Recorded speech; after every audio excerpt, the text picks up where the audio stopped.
Hey, everybody. Good evening. Welcome. Thanks for tuning in live here. I'm really excited. We have a great conversation interview tonight with Aishwarya. Tonight, we're going to be talking about data science.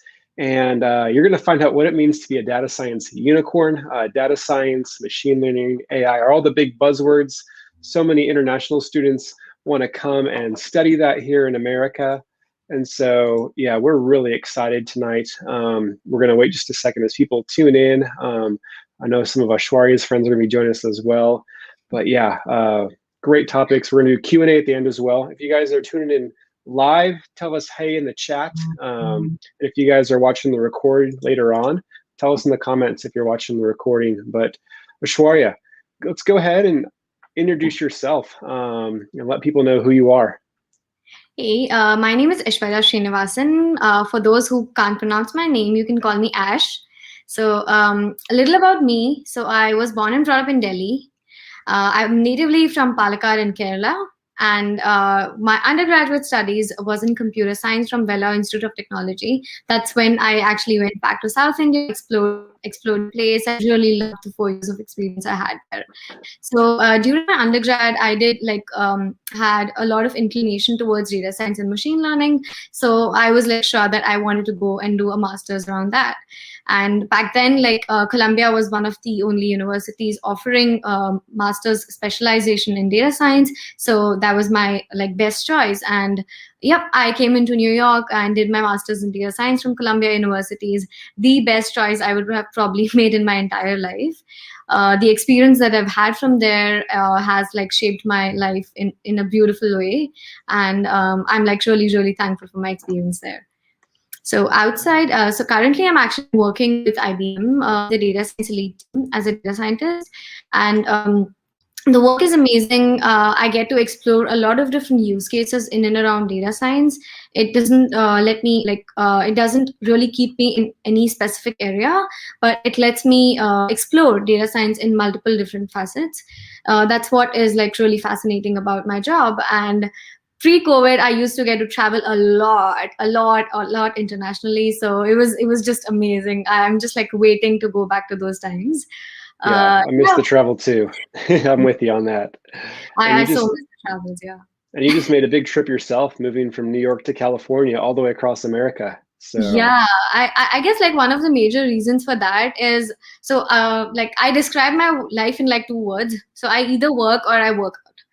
And I was pretty much tired of the gloomy weather in New York because I really wanted to run outside. I wanted to hike. I wanted to bike, and I really couldn't do that in the winters. So I was now is the time. Let's move to the sunny place in US, and that's how I moved to New York, from New York to California. And California is beautiful. That's my native place. You're gonna love the weather there. And I just want to welcome everyone again. Thanks for tuning in. We got a great crowd kicking off this evening. It's Friday night here in America. And yeah, if you guys are new to Chine Coaching, we're all about helping international students and professionals be successful in their cross-cultural journeys. And I'm Rob, and I actually worked and lived in India for 8 years. I've been around 30 different countries around the world. I love culture. And I know what it's like to be in a weird, different place, trying to succeed, trying to work. And tonight, we're really going to help you guys out in your careers, learn about data science, learn about studies here, and you're going to learn from someone who's gone ahead of you and learn from their experience to make your experience better. So we're really excited for this conversation. And yes, we are going to do Q&A at the end. Feel free to throw questions in the chat. We might get to address them while we're going, or at least, we'll definitely cover those at the end. But let's jump in and get this party started. First of all, where are you guys tuning in from? Tell us in the chat. So, right now I'm here in Dallas, Texas, but go ahead and tell us in the chat where you guys are watching from. Want to see where all our friends are tuning in from, and we're going to start this out. So, Aishwarya, what brought you to America is your master's at Columbia. So go ahead and tell us just kind of what took you to Columbia and what was your experience there like at Columbia University? So when I was applying for Columbia, I'm generally the kind of person who likes to research a lot about where I'm going or what I'm going to learn about. So I dig deeper into what professors are there, what are the courses they're offering, and also some of their previous course materials.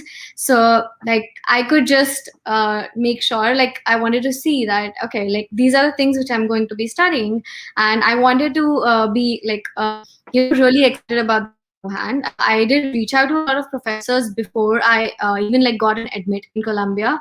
So I wanted to see about one of the major focuses which I wanted to learn was advanced algorithms, because as a computer science major, I feel that that's one of the major crux on building machine learning algorithms. Like your foundation in algorithms and data structures needs to be really, really strong for you to be like a really good data scientist or a really good machine learning engineer.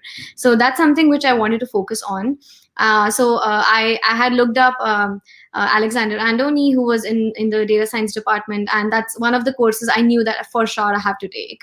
And the other professor I was like following, and I'm like a huge fangirl about, is Andres Muller. He's one of the co-developers in Scikit-learn, and he is just like just an amazing professor.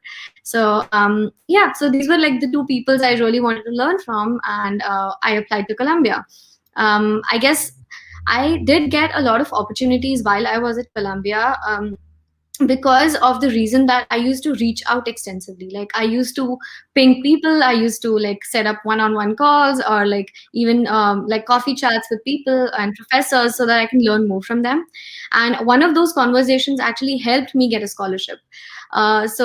All of us know like Columbia is super expensive, New York is super expensive, and And the like Ivy Leagues don't really give scholarships, right? Like these yeah, top it doesn't. Yeah, colleges in America, they don't yeah. give scholarships to Yeah, international for students. masters education, it's like it's just almost impossible for you to get a scholarship.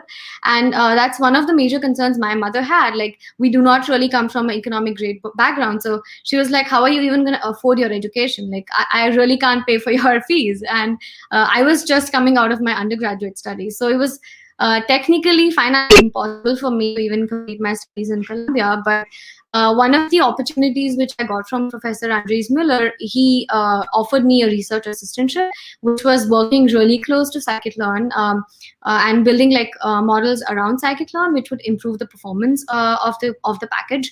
And it not only like got me a scholarship, but it also gave me like a stipend on top of the scholarship. So like my experience in Columbia was great financially as well, and I could save up a lot of money while I like by the time I graduated. So it was like a very very great experience for me personally.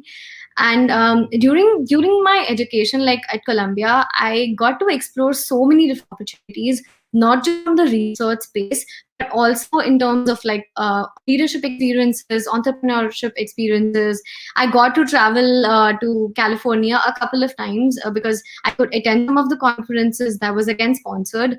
So I guess like I did get a lot of and lots of opportunities after coming to Columbia, and the experience is something which is like absolutely priceless.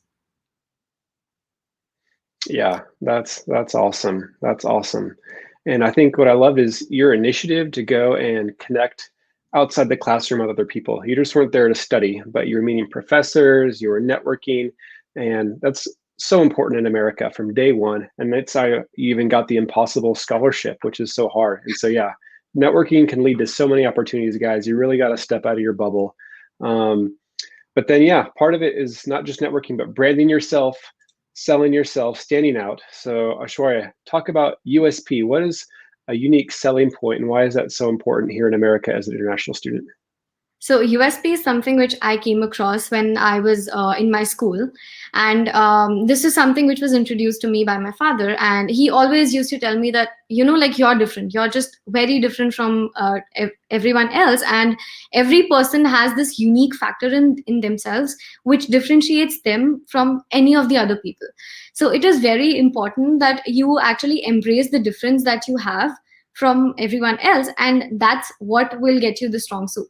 So I was really good at like talking to people, I was good at communicating, I was good at maintaining relationships which would like have been stuck with me for years. So that was probably my USP. And I really enjoy like building a community. So like when I read something, when I'm like, recently I was reading about federated learning, I have been researching on that. So whenever I read these new things, I always have this urge of like sharing it with others. I feel like you learn more when you're writing about it, when you're talking about it. So I just like just call up my friends and I'll be like, hey, you know what, I was reading about this, I just want to talk to you about this. And it just like helps you gain more knowledge, and it also helps like just spread the knowledge in the community. So Mm. I feel like there's one of the mentorship way that I came across a few years ago. It's called like peer mentorship, where you're not really being mentored by someone who's senior to you, but you're being mentored by someone who's in the same like experience level or like the same career path. So that really helps you get like a very wide perspective on different aspects in your career, in your personal life. So that's been one of the major factors where I feel like I have got a lot of like great tips from my friends. Mm. I love it. One quick question to throw up here from Sumit, since we talked about Columbia. They want to know what were some of the courses, or maybe what were some of those key courses or favorite courses that you took for your data science masters there at Columbia? So one of the courses I really liked was the Advanced Algorithms, which was offered by Alexander Andoni. It is a very expensive course because it's a PhD level course, but it would build that mathematical like base and foundation for you, which will be really helpful for you to understand not just like graphical algorithms, but any sort of optimization and like uh, like any algorithmic advancements which you would want to make. So it helps you understand like gradient boosting, okay, like how does it mathematically work underneath. So that's one of the major things which you should be knowing before like getting into like the higher level machine learning. So that is one of my favorite courses. The other course which I can think on top of my head is I didn't really get to take the course like completely, but I did audit the course, which was storytelling with data, and that also gave me a lot of perspective on how do you really communicate the knowledge which you're building with your models, right? People end up like building amazing models, but it doesn't get into a real life or a production level setting because it's not being understood by the people who have to use it. So that's one of the major things I like learned from that course, that it is very important for you to communicate what you're building to stakeholders, for to the business people and to the people who have to use it firsthand.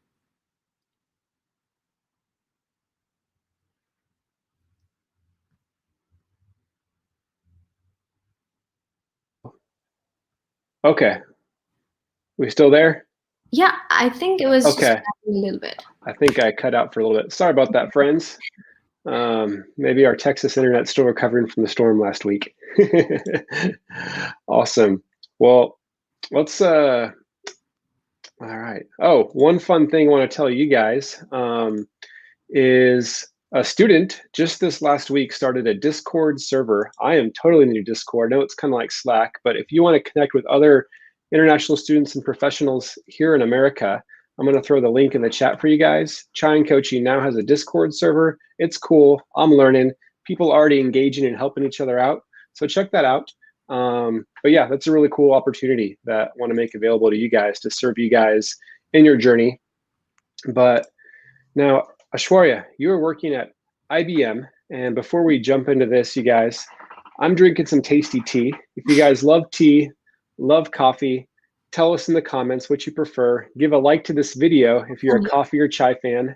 Aishwarya, what are you? Are you chai or coffee? I am actually a green tea person. I'm drinking some herbal tea as well. So I always like the herbal throat coat is my favorite whenever I'm going live. So, but now let's talk about, you're working at this little company called IBM. Yeah, I know you did some internships, and what was that journey to get hired for your full-time job? So when I started my internship, Data Science Elite team was like a very new team. It was just created. It was like probably like 6 months old, and I was really fortunate to get into that team because the kind of mentors I had in the team gave me so much of exposure. Like international exposure within first year of your job is like probably the best thing you can ask for. And like right from I like really liked the culture of the team because they would let you explore whatever you like, and that builds like a huge credibility because you're able to like successfully work on a field which is your strength. And of course, like you would have to like translate into a way that is like useful for the business, but they let you build your strength. So for me, it was like reinforcement learning. For me, it was federated learning. So I did get to explore that space a lot, and probably like we didn't have a lot of client engagements in those space, but eventually we started getting those because we had built that eminence in those space. And another thing which I really enjoyed about my internship was that like I got a lot of different opportunities. Like even while I was an intern, I got to present directly to the clients, which is probably like a very rare opportunities which intern get. And like I could also like travel, I could be like engaged in a lot of different initiatives within IBM. And IBM is a huge company. There are so many things going on within IBM. Like it just like awestrucks me sometimes that I really wish I could get involved in everything, but it's physically just not possible for me. But there are like so many interesting things going on within IBM. Like IBM was a place where I got introduced to women in data science. That's one of the places where I got introduced to data science for social good. I've been working for like social advocacy initiatives. So yeah, like I mean, like it develops you as like a well-rounded personality and not just having like one specific focus. Like you will be growing in your field, but it also gives you an opportunity to explore other strengths of yours, and you could also find things which could be your hobby, and you could also be like having a backup of your organization promoting you to help do that. Aishwarya, a question that kind of ties into that. Asking, how is the transition from working on academic projects to deal with large-scale projects at IBM, and what did you find interesting and challenging with that transition? So again, like one of the interesting things which I used to feel, again, like IBM was my first experience in corporate world, and I feel like when it comes to academic projects, everything is just perfect. The data is perfect, the use case is well defined, you know what you're trying to optimize, and like everything is like given to you on a platter. But as soon as you come to the industry, you see clients who don't know what they want to do with the data. They have like terabytes and terabytes of data, and they don't know what to do with it.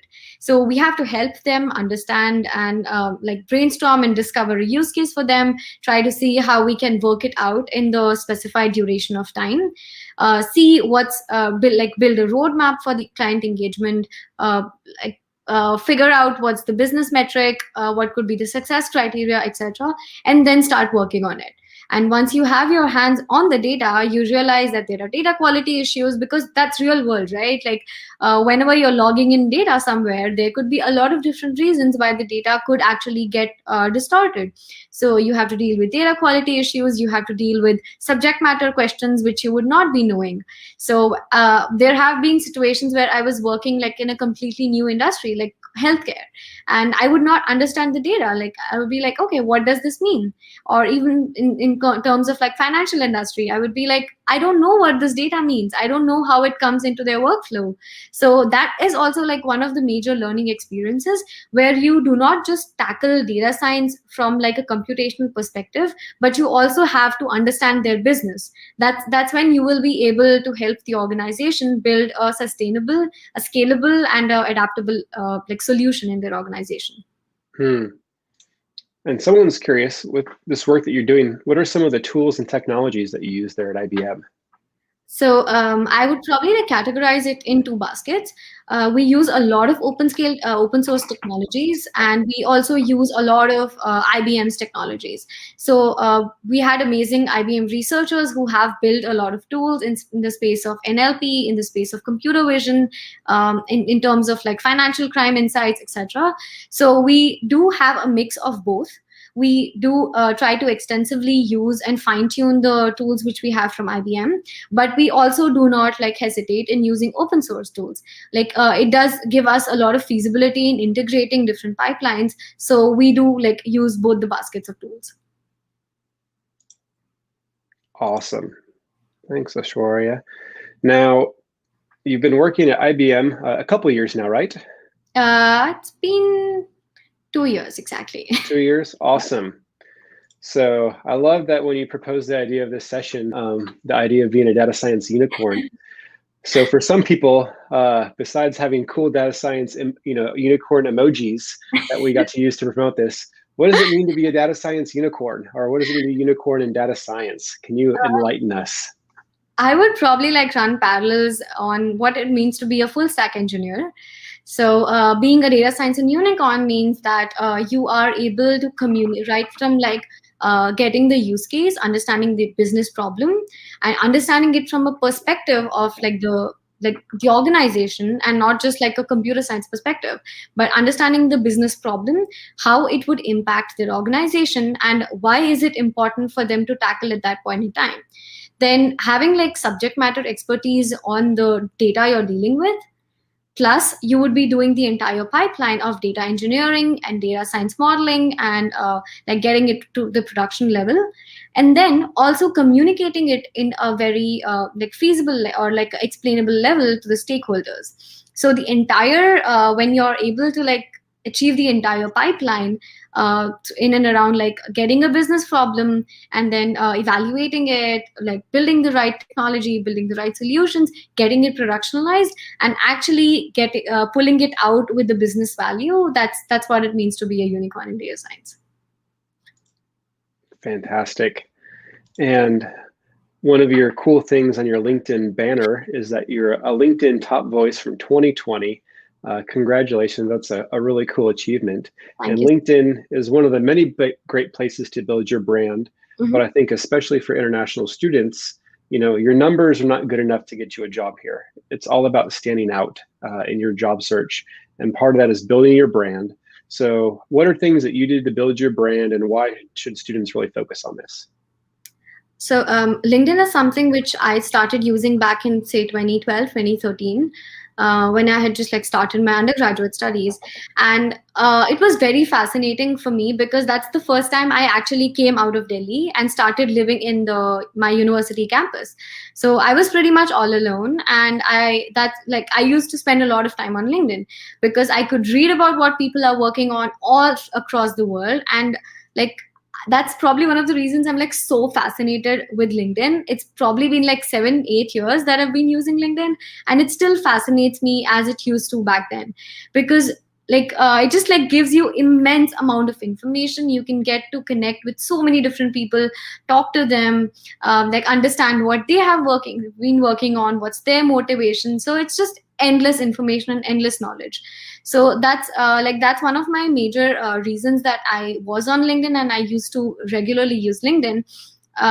It lets me like share my understanding, share what I am learning, like help the community in terms of giving out mentorships. There have been people who reach out to me to like review their review their SOP because they're like applying for their masters. So it just like builds a community where you're just helping each Mm-hmm. other.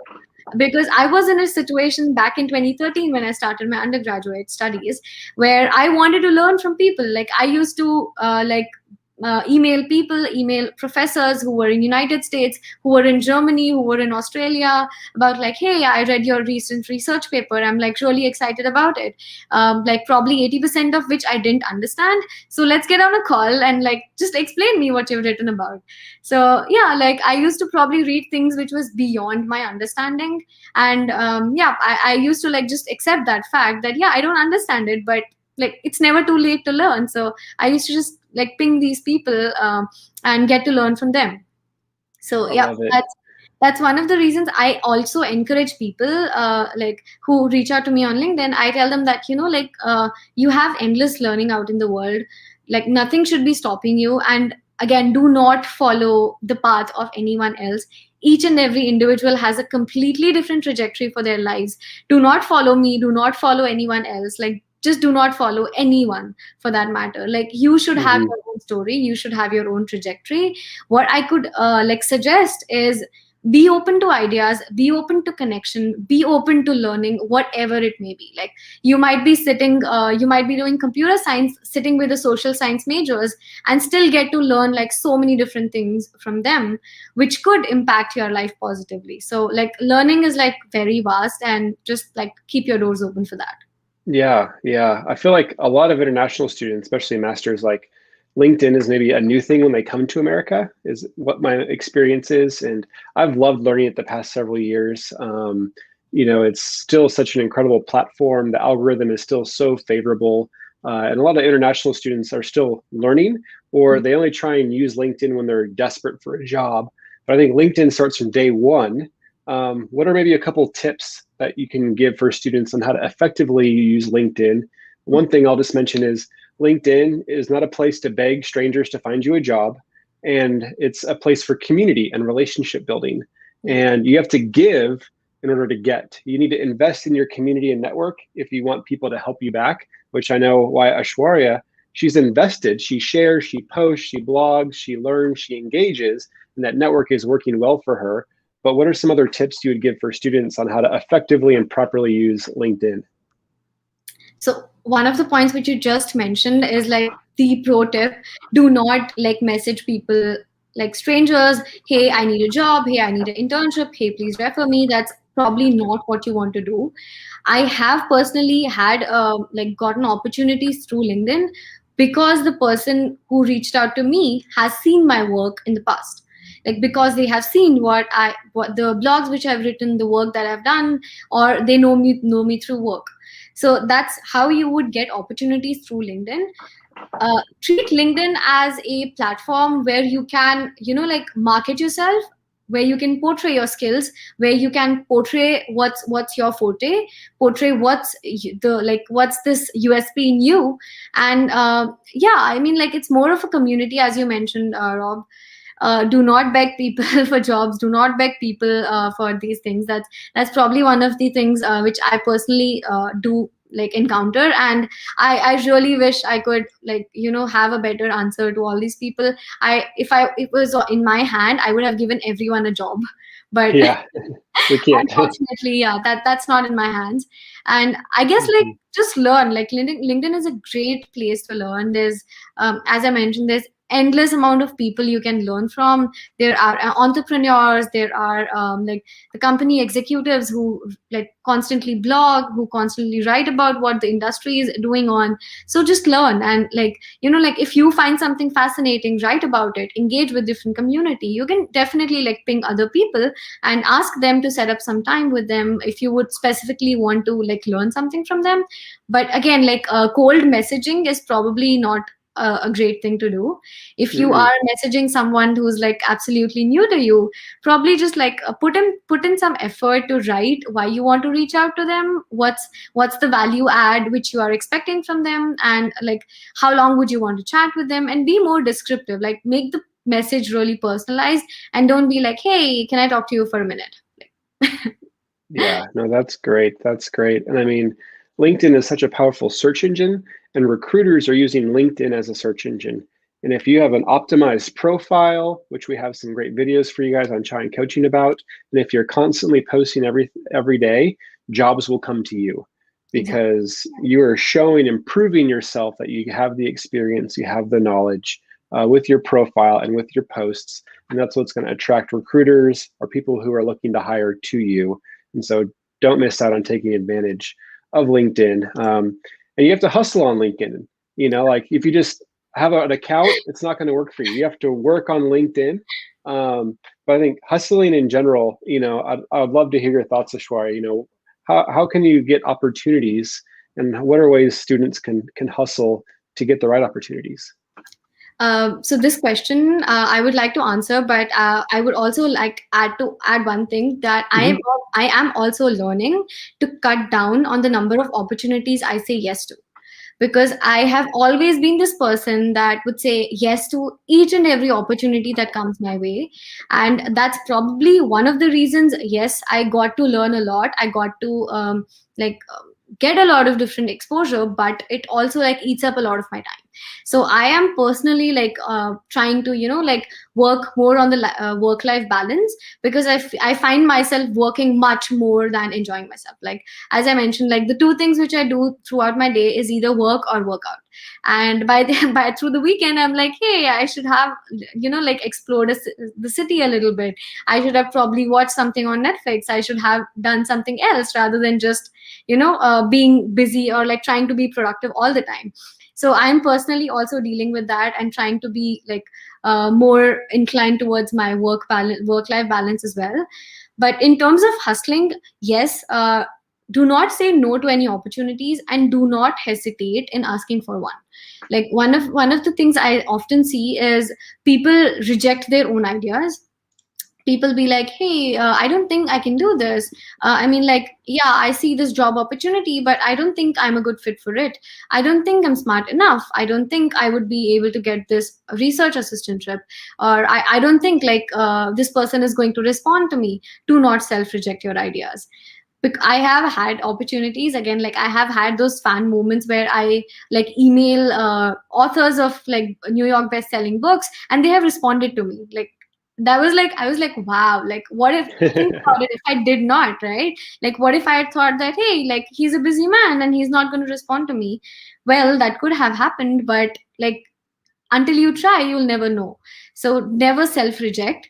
You always like have to believe in your own potential and always be open to opportunities. If you see something, like be open to also finding yourself opportunities.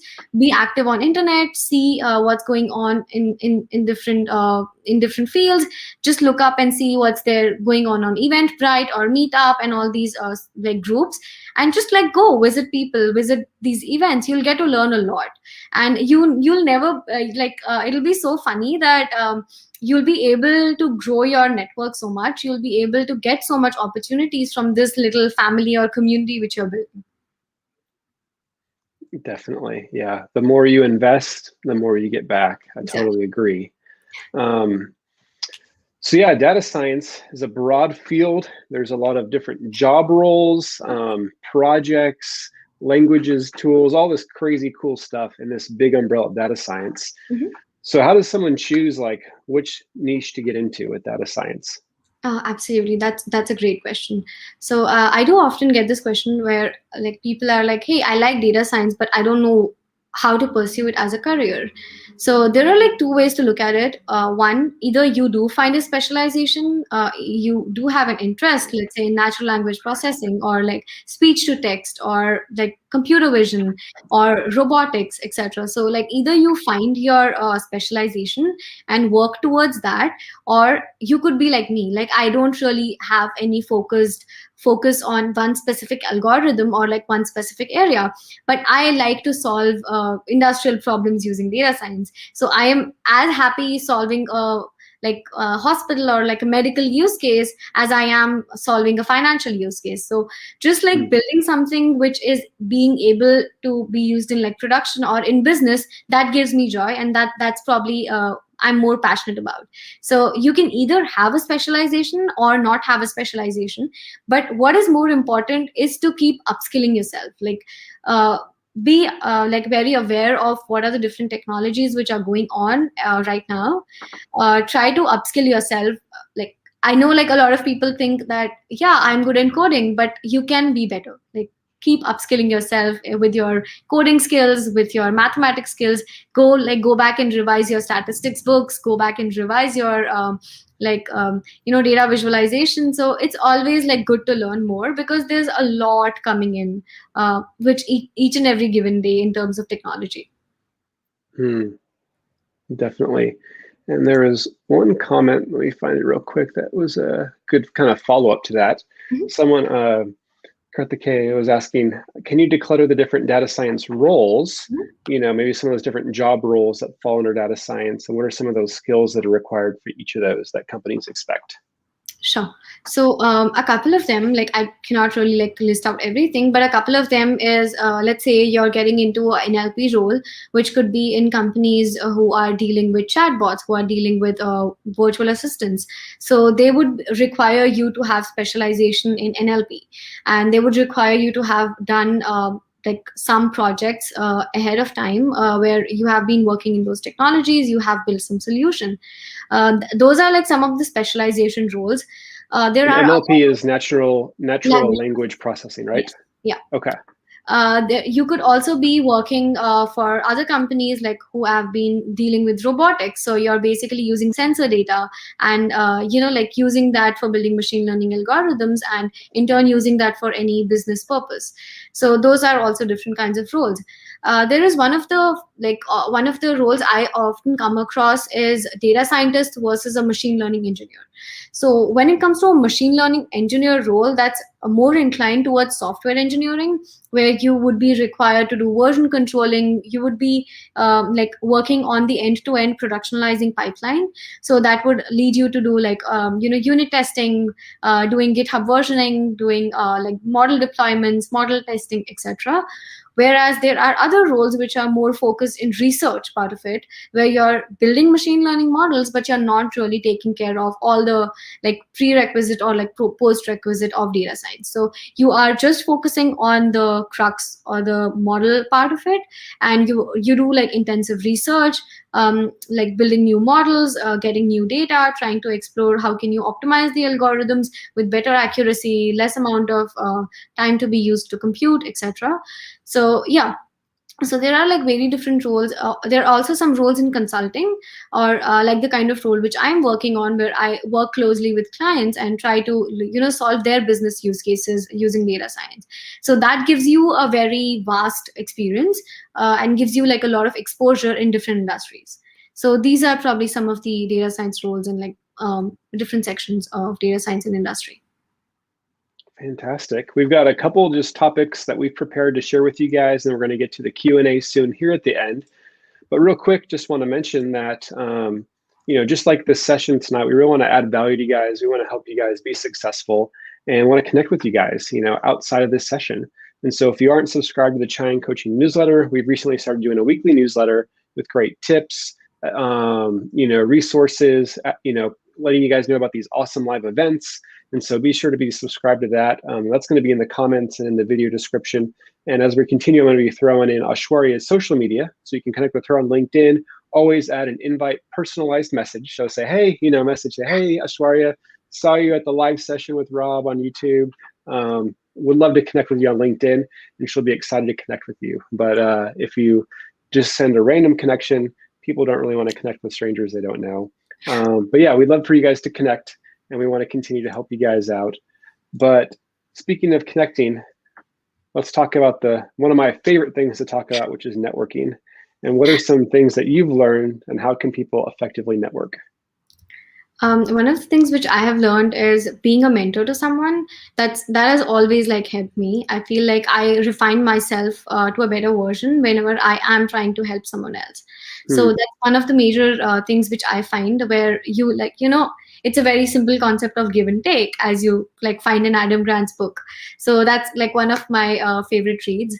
So if someone gets an opportunity, do give it a read. It's a great read. So yeah, I just like believe in the concept of give and take, and you get to learn a lot from people when you are trying to help them as well. So I generally like network people, not just on a professional level. I try to like also meet them for coffee. I like to go out with lunch or dinner with them, know more of them, like even on a personal level, because I feel like in this huge world, like people are traveling left and right. Like you don't have the same bunch of people with you in and around all the time. So it is always good to expand your network, like get to know new people. And probably like I have learned a lot of different things from the people I had recently met. Like for example, like one of the things I used to think is not to invest too much on non-tangible things. And recently, like one of my friends, like in 2020, early 2020, one of my friends encouraged me to start doing Krav Maga. And that is one of the best choices, again, like I have made, because I am still like actively doing Krav Maga, and it helps me build a lot of confidence in myself. I know like I'm getting physically stronger. It keeps me active all through the day. And I feel like— Can you explain what Krav Maga is for people who might not know? So Krav Maga is a martial arts, which is Israeli martial arts, and it is a great form of fitness as well. It involves a lot of shadow boxing and a lot of like fitness workouts. So that's like one of my favorite workouts which I have come across. So I'm still like doing that, and it's like one of my best experiences which I've had. Yeah. So yeah, I mean, like you get to learn a lot from people. You get a lot of encouragement from people. Everyone has their lows and highs. So like even if you don't have your best of best friends around you, you have these network whom you can rely Hmm. on, not just for professional needs but also for personal needs. So that's why it's like really more important to connect with people on a person to person level, rather than just being like, like, hey, I want a job, hey, like I want this, or like not just in terms of like a greedy behavior, but also like connect with them on a personal note. Yeah, I love that you said that. Like it's give and take, and it's about relationships. It's about Yeah, friendships. It's about yeah, doing life together, yeah, not just a transaction. And exactly. so it's really important to have that good mentality and perspective for networking. So I really appreciate you sharing that. And then last thing we want to share with you guys before we take some more questions is upskilling. So technology changes fast. Data science is a fairly recent industry that has changed so much. So how can you be proactive and stay, um, what's the word, relevant in this job in this field? So there are like two or three different means with which I keep upskilling myself. I think like the means of communication has changed in the recent past. Earlier, it used to be more of reading journals after going to a library, and like using like reading more of newspapers, or reading more of like research articles. But now things have changed, and even the best of best researchers are on LinkedIn or like social media. That's how they are also like promoting their work, and that is one of the major like places where I try to find more knowledge, and I get to keep up with the latest technology which is going on. So LinkedIn, yes, one of the best places I go to. The second thing which I do rely on is when I have to like dig deeper into different courses, when I have to like learn something more from the fundamental level to an extensive level, I go to like platforms like Coursera or Udemy and try to take courses. So I understand like a lot of people reach out to me telling me that, hey, like these courses are not free, but it does have an audit option, so you don't necessarily need to pay. The payment, like the fee, is only when you need a certificate. And like I don't really believe much of a certificate concept, because I feel like learning is for you. It doesn't really need you a piece of paper to tell you that yes, you have learned it. So yeah, I audit a lot of different courses. Sometimes some of them I do finish, some of them I don't. So it depends on you. Like if you really like something, you can just complete it, or if you're just like lost interest in something, you can just like, yeah, leave it midway. That's totally fine. Yeah. So Aishwarya, my opinion is, everyone asks, Rob, should I do certifications? And I say like certifications is like getting up in the morning and brushing your teeth and making your bed.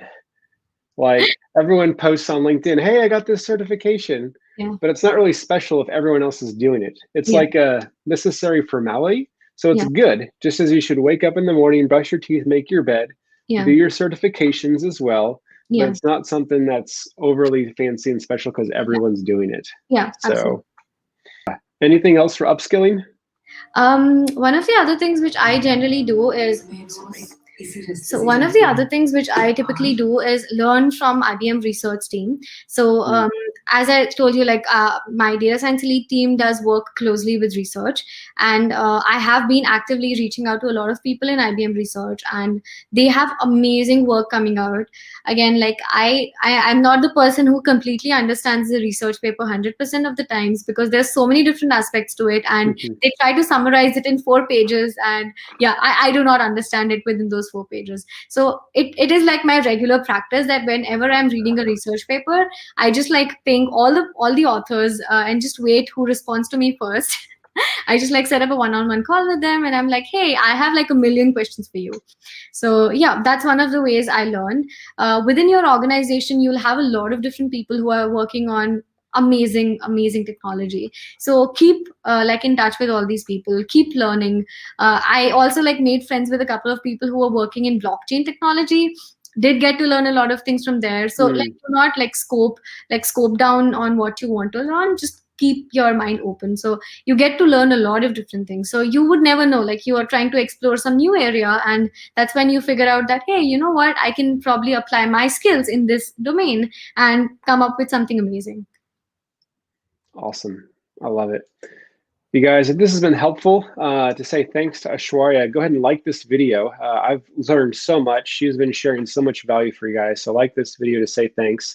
And then I have an assignment for you guys, an application point before we jump into the Q&A is whenever we're done here, tonight or tomorrow, go on LinkedIn and post on LinkedIn, because again, posting content is so important, and share something that you really learned. Be sure to tag Aishwarya, tell her thanks, give her a little shout out on LinkedIn, but share something that you learned so that you can help your community and invest and give into your community on LinkedIn. And that's my action application point for you guys for after this session. But now we're going to jump into some of your guys' awesome questions. I'm scrolling back here real quick. All right.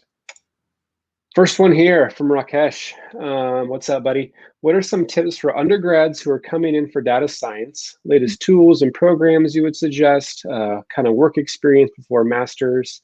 So yeah, people in their undergrad, what can they start thinking about? So when you're in your undergrad, I think you should again be like exploring a lot of different use cases. Kaggle is a great place to start because that gives you opportunity to various different use cases, and you can try out yourself.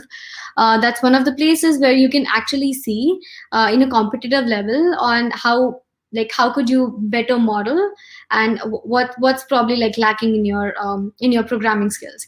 Also, one of the other things which I always encourage people is to take up coding platforms and keep coding. This is completely for yourself. It's not a bad idea to always keep growing and learning more about your coding skills. So it's always a good practice to keep coding more and more, and have your hands really steady on that. In terms of tools in programming languages, I think one of the major tools which I use, or which I see people around me using, is Python and R. Those are the two tools which we often see people using in data science.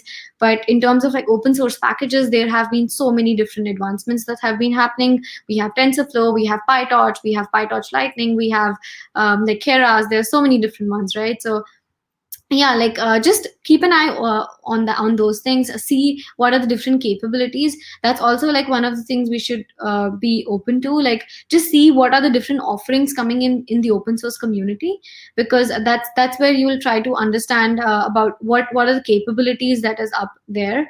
And do projects using GPUs. There are a lot of free clusters which a lot of the cloud providers offers. Even on IBM's platform, you can create a free account, try GPUs for yourself. So that's one of the reasons, one of the use cases I would probably recommend to people. And work experience, yes, of course. Again, do not restrict yourself to any particular company, or do not think as if if you didn't get a job or internship in this company, it's not worth it. A lot of the startups are doing amazing work. I personally know one of my friends. He's working in AI robotics company, and they are building medical devices. So that's really fascinating and amazing. So just be open to opportunities.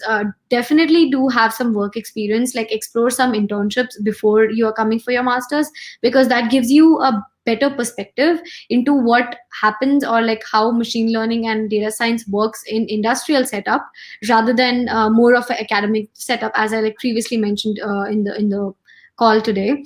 So yeah, real life experience does have a huge plus point. So yeah, and what's that?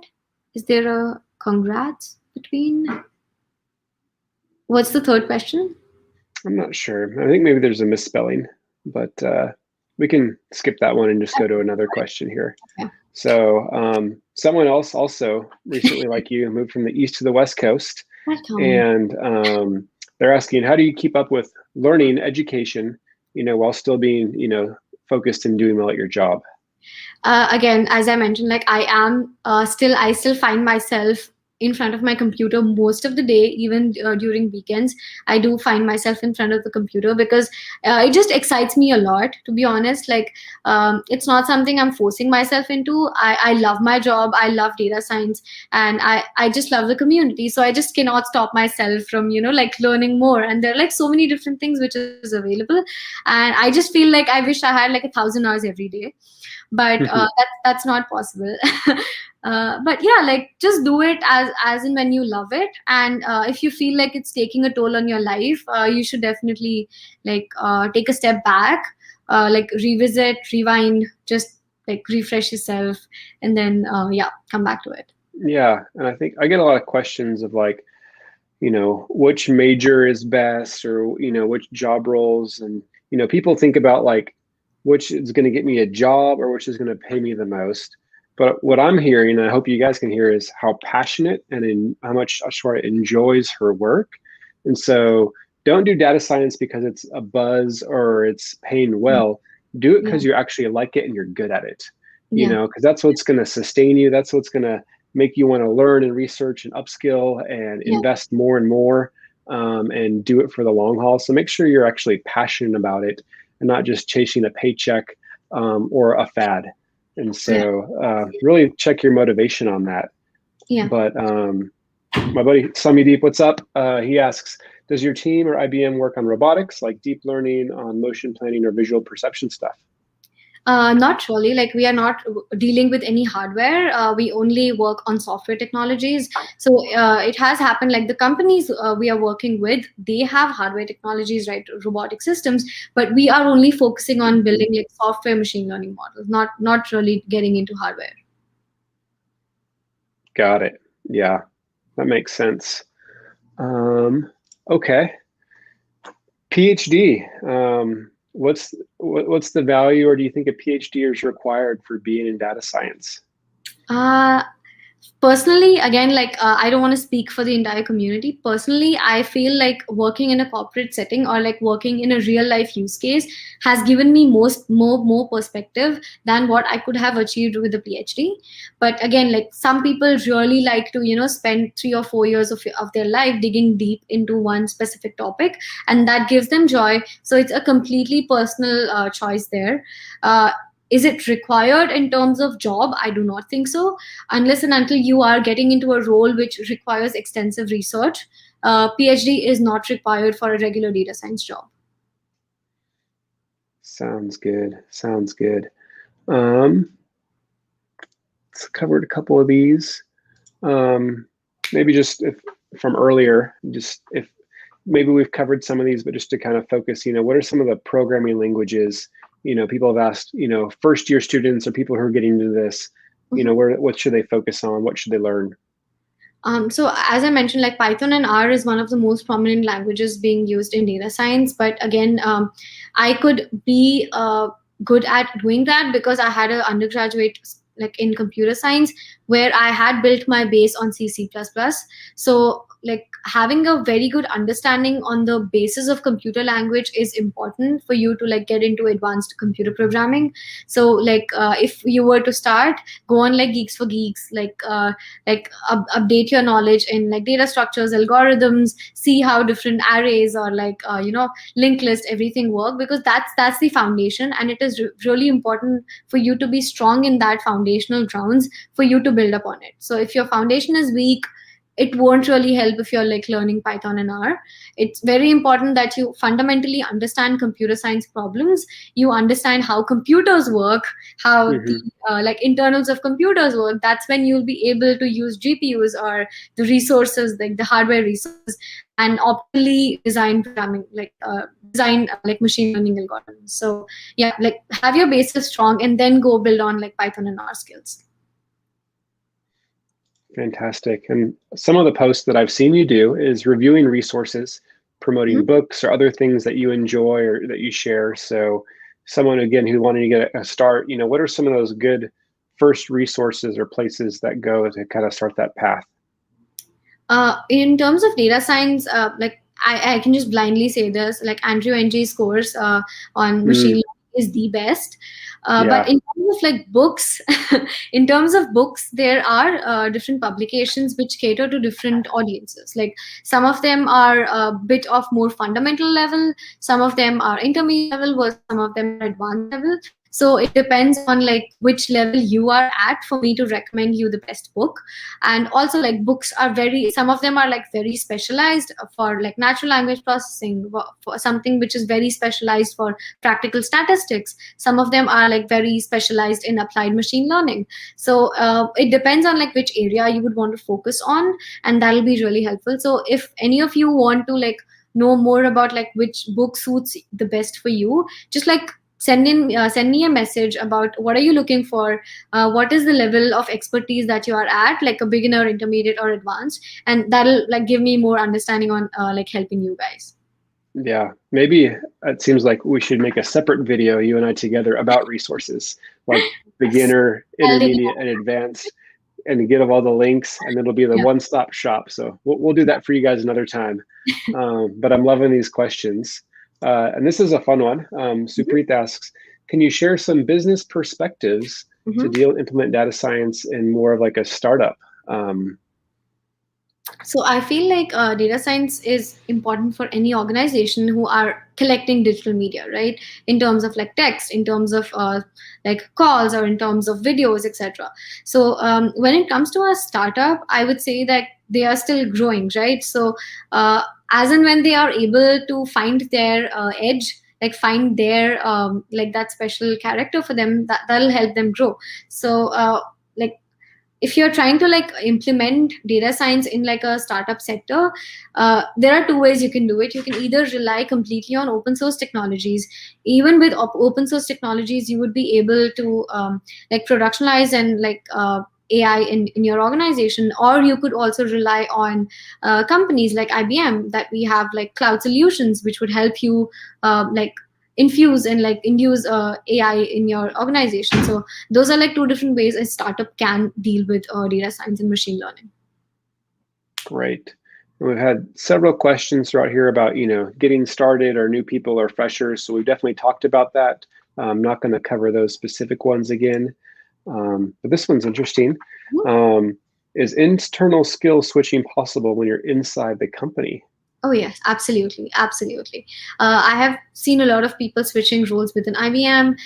Some of them who were in my team, and they had found their specialty in like healthcare, so they did move to another team which was specifically catering to healthcare clients. I have seen people moving from different teams into our teams when they wanted to like say focus on financial clients, etc.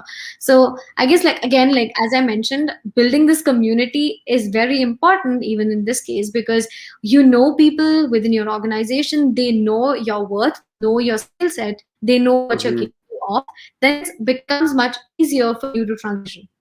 Yeah, So those relationships are going to provide those opportunities. And in general, America, your studies and your job is much more flexible for switching compared to yeah, other countries with academics where you're kind of like stuck absolutely. on one focus.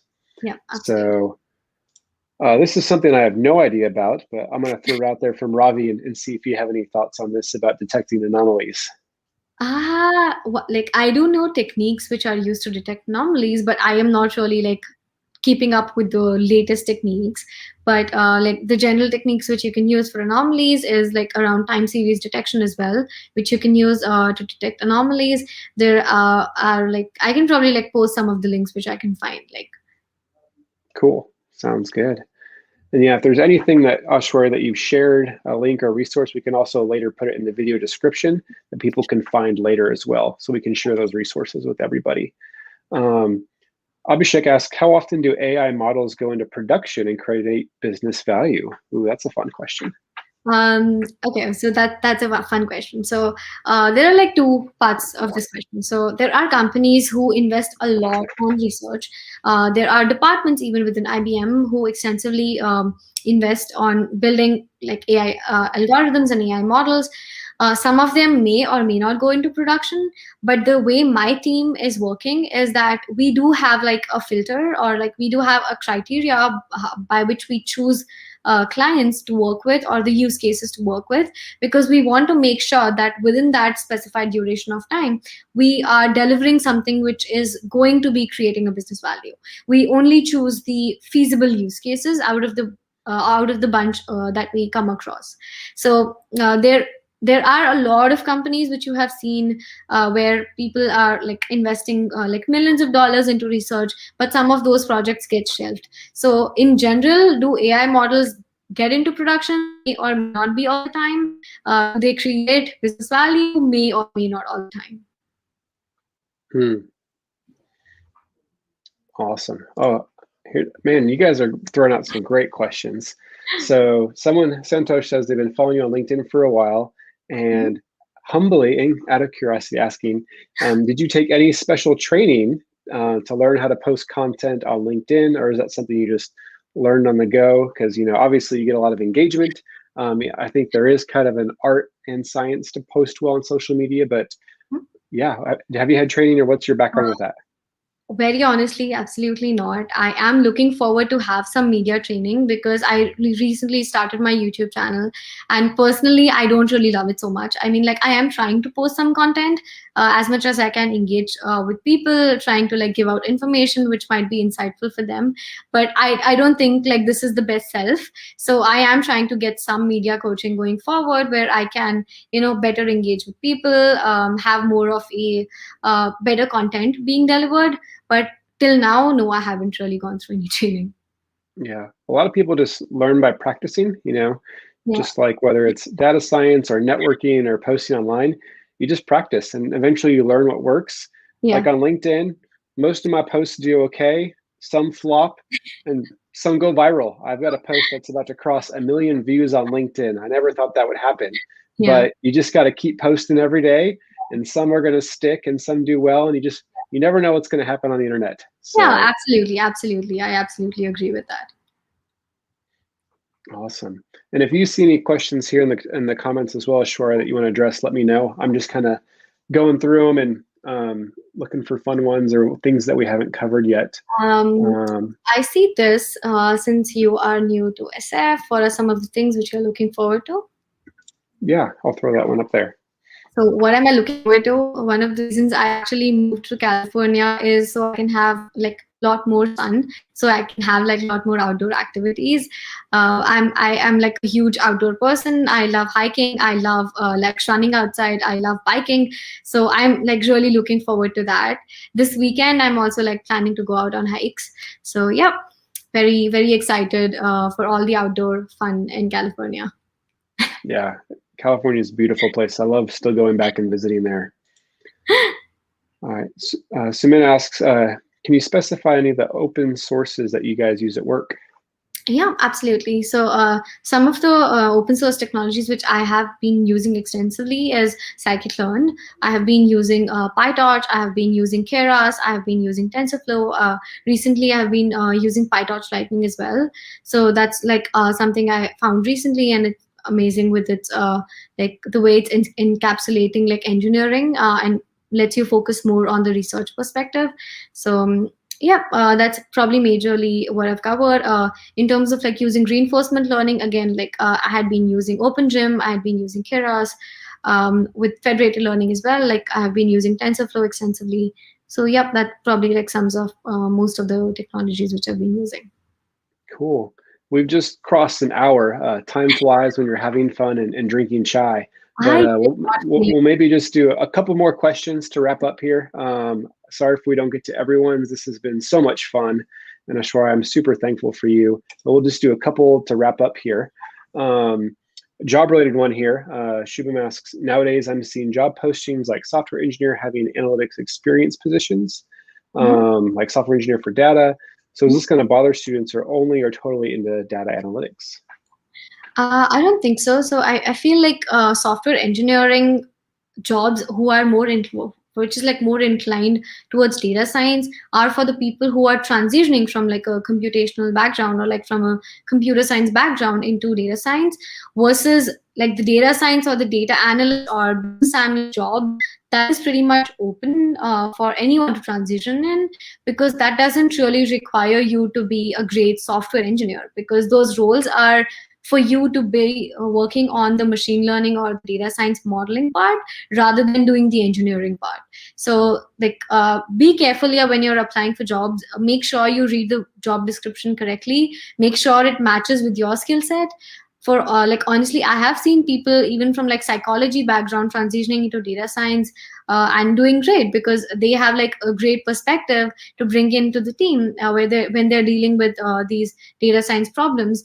But also like those jobs are more focused on data science and data analysis rather than software engineering. So if you are willing to get into a software engineering role, make sure you have the right skill set. Hmm.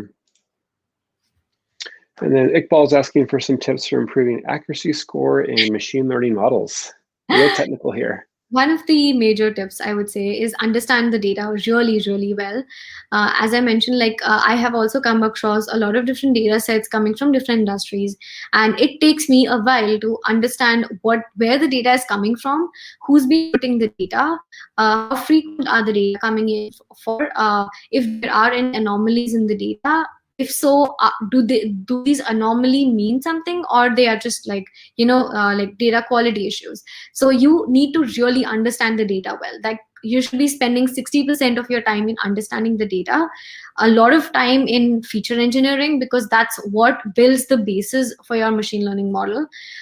Definitely, like you have regularization, you have like hyperparameter tuning, or like doing like grid search, etc., for you to try to figure out those like bits and nuts which you have to fix correctly for your machine learning model. But the base or the foundation is to understand your data well, like remove all the like impurities in your data, improve the data quality, do the right feature engineering that is required. That's what will help you like improve your modeling. Wonderful. All right, Sai's got a detailed question here. In the age where personalized ads are being seen as infringement of privacy, where everyone knows everything about us and, is targeting ads, what are your views in using AI and data to drive marketing automation? How do you think this can be done better? This is a great question, a really great question. So this is probably a space which I have been digging into recently. I personally have been like facing this issue because I just like go on like onto the like web and I search for something, and the next time I open my Instagram, it's like flooding with advertisements, and like that sometimes gets very annoying, right? Like you just don't understand like how you're being tracked in all these different ways, and it could also like breach your data privacy in some aspect. So another thing, like another phase of this is the companies want to give better experience to their customers. Like, do you want better recommendations? Yes. Do you want better personalized ads? Yes. But that like fine line between when it would breach the privacy of the users and when it gets too much versus when it's a good balance, and the users are actually enjoying these recommendations and these recommendations are being helpful. For example, like when I'm watching Netflix, I just feel like their algorithm is doing great job because they are able to figure out the exact kind of content which I would love, and I don't have to browse or like any title at all. Like it keeps giving me recommendations which I keep watching, and I literally love each and every show that I've been watching on Netflix. So that sort of a balance is definitely like hard to get for companies. So one of the things which I've been digging into is federated learning. You guys might want to look it up. So it's a new technique of like training models on decentralized data. So this actually ensures that you have a data privacy while the companies are also able to get enough insights from your data or like your search results that they are able to give you the best recommendations possible. So do check it out. Federated learning is one of the latest research is going on. A lot of companies are trying to put more initiative into it and build solutions around it. I can also like share some of the links which is around federated learning, and you guys can like, learn more on that. Awesome. Well, I think that is a great question to wrap up. Again, thanks so much, everybody. This has been so much fun. Give a clap, a thumbs up, a cheers to Aishwarya hanging out with us on this Friday night. Yeah, this has been a pleasure. So thank you so much, Aishwarya. Thank you. Thank you so much. And you guys, yeah, be sure, don't forget to go on LinkedIn and post something great you learned about this. This will be posted on Facebook and YouTube after if you want to share it with your friends who couldn't join us live. And thanks so much again for hanging out with us at Shine Coaching. We really want to help you guys succeed in your cross-cultural journeys. I hope tonight was helpful. Give some love to Aishwarya in the comments there. Yeah, connect with her. All the links that will you'll need are going to be in the video description. And we'll see you guys next time at Shine Coaching. Anything you want to close with, Aishwarya? No, I guess just be open to opportunities, learn. Yeah, I think you're just a great example of learning. You're passionate for learning, and learning is going to take you into new, neat opportunities. Thank you. Thank you so much, Rob. Have a good night. Awesome. Great, Gavin. We'll see you next time at Shine Coaching. Cheers, everyone. My tie is all gone.